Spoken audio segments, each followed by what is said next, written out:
This is Your News Now Sports.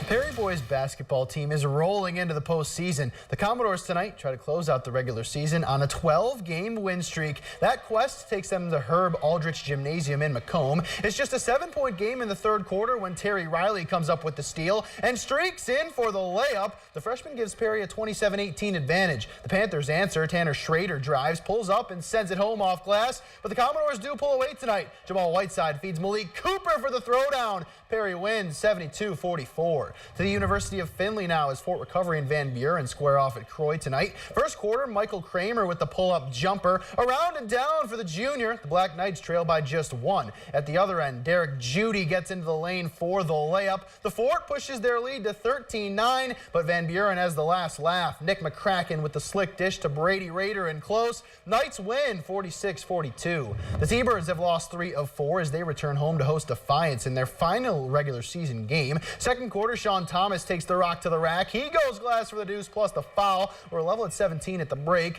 Third quarter, LCC running. It's Rossi Moore going all the way to the bucket for 2. The T-Birds close out the season with a victory. LCC wins 44-38. The girls turn now. Division II sectional finals in Spencerville. Salina tips off with Wapak. Third quarter, Emily Braun feeds Sydney Howell. She hits the deep 2, but the Bulldogs are down 18, and Wapak would pull away. Final seconds of the third, Audra Schaub steps into a triple and buries it. Wapak advances to districts, winning 39-17. And they'll take on the winner from the nightcap at Spencerville as Shawnee goes head-to-head with St. Mary's. Third quarter, Carrie Roberson knocks down the 3 from the top of the key. That puts the Indians within 3. Then it's Grace O'Connor from deep, and Shawnee cuts the deficit to just 2, but the Rough Riders would pull away as it's the freshman Elena Menker with a little string music from behind the arc, and St. Mary's wins it 44-30. It will be the Rough Riders versus Wapak next Thursday at Paulding. In Miller City, another all-Western Buckeye League Division II sectional final. Kenton matches up with Bath. First quarter, Jenna Manns pulls up and knocks it down. The sophomore pulls Kenton within 6, but back comes Bath. One of their super sophomores, Chandler Clark, takes it to the rack and she's fouled. Wild Kittens up 13-4, and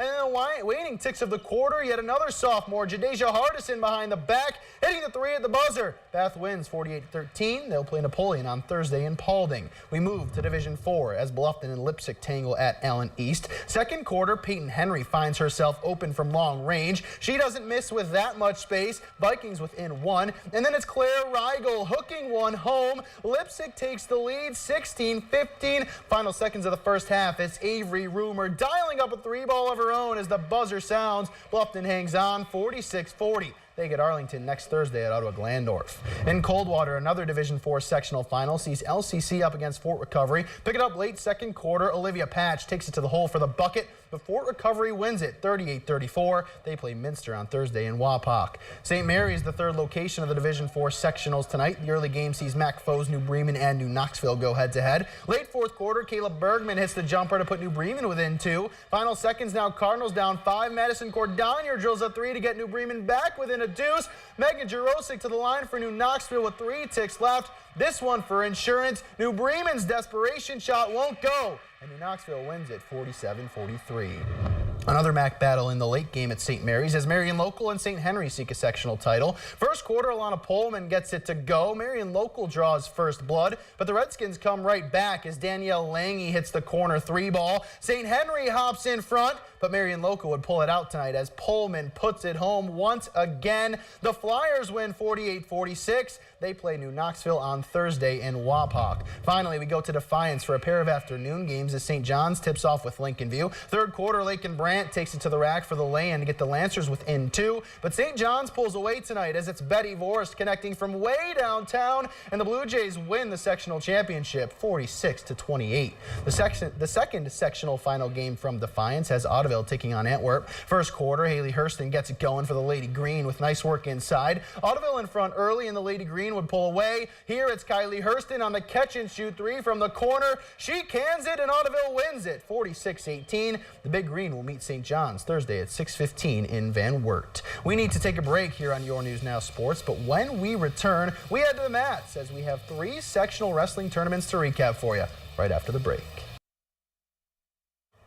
Welcome back as we now move to the mats to recap tons of sectional wrestling action today, starting in Napoleon as Division II wrestling sectionals take place at the Grand Canyon. A pressure-packed afternoon as these wrestlers look to punch their ticket to districts. We begin in the semis at 138. Van Wert's Gabe Steyer with the 2-point takedown. He'd go on to win the 138 title match by a 5-0 decision. At 160, Tommy Mabry from St. Mary's with a 2-point takedown. He'd win that match by major decision before winning the 160-pound championship 9-6. Bumping up to 182, Salina's Luke Muhlenkamp wins by pinfall 1 minute and 24 seconds. That sends him to the championship where he'd take the crown by a 7-5 decision. And finally at 195, Wapak's Trevor Plower wins his semifinal match by pinfall in 1 minute 23 seconds. And then he'd do it again to take the 195 crown, pinning his opponent in 2:18. We move to Division III as LCC hosts the final round of their sectional tournament today. We begin at 126. Coldwater's Kobe Boggs gets the 3-point near fall here. The junior upsets the top seed in Bluffton's Jeremy Sturgeon,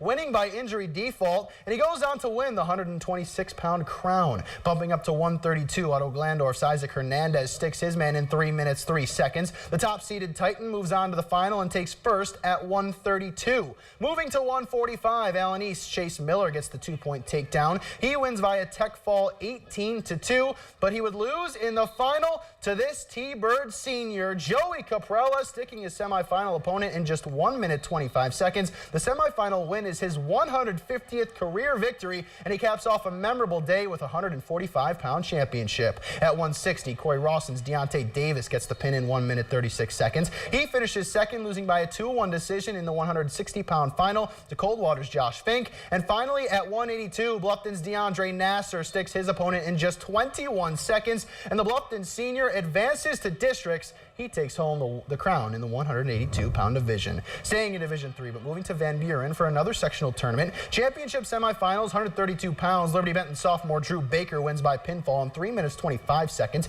He advances to districts as a sectional champion. 160-pound semis, TJ Ramey from Patrick Henry pins his opponent in 2 minutes 41 ticks. The Patriots junior is also a sectional champion today. 195 pounds, Van Buren's Reese Young picks up a second period near fall. The Black Knight wins by a 14-2 major decision. He too claims a sectional title in his home gym. At 220 pounds, another PH junior advances. Will Morrow earns a pair of points with the third period takedown. He wins 7-1 and also heads to districts as a sectional champ. From the mats to the lanes, the Division I boys bowling sectional takes place from 20th Century Lanes today. We begin with Wapak's Landon Kennedy. The sophomore knocks them all down here. The Redskins finish second as a team, bowling a 3,800. They move on. Here at Salina's Parker Maurer spinning home the strike. The defending state champs finish third as a team with a 37-28. They also punch their ticket to districts. Individual qualifiers, Elida's Noah Adcock buries the strike. He bowls a 527 and moves to district as an individual. Shawnee's Joey Carver spins this one home. The Indians senior also advances as an individual, bowling a 519. And finally, Lima Senior's Dakota Seaman nails the strike. The Spartans senior also heads to districts as an individual as he finishes with a 515. From the hardwood to the track, the GMAC Indoor Championships go on from Findlay today.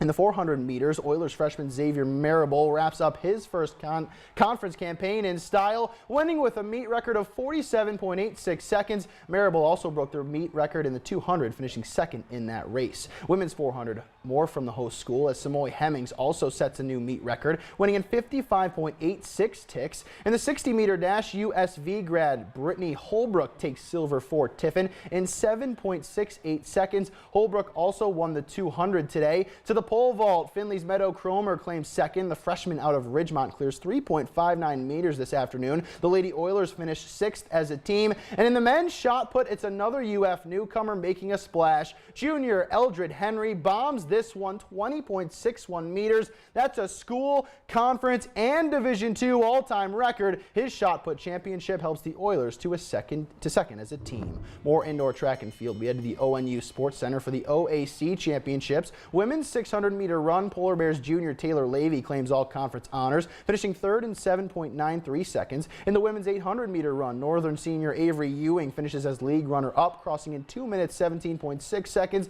The ONU women finished fifth as a the team. For the men, sophomore Sam Kraybacher takes third in the 800. He's an all-conference performer in 1:59.27. The Northern men take fourth today. We close on the college hardwood. Versailles grad Justin Arns gets the start today for Ohio State. The freshman's first career start as the Buckeyes take on Maryland. Second half, it's Arns showing off the lefty stroke from deep. That's the freshman's first field goal of the day, and he was just heating up. Here, he splits the screen and cans the catch-and-shoot three from the corner to pull the Buckeyes within 2. Under 3 minutes to go, the freshman from nearly the same spot fades away and hits. 9 points and 4 boards for the Versailles grad. But Ohio State falls 72-62, Katie. All right, thanks so much, Matt. We'll wrap things up after the break.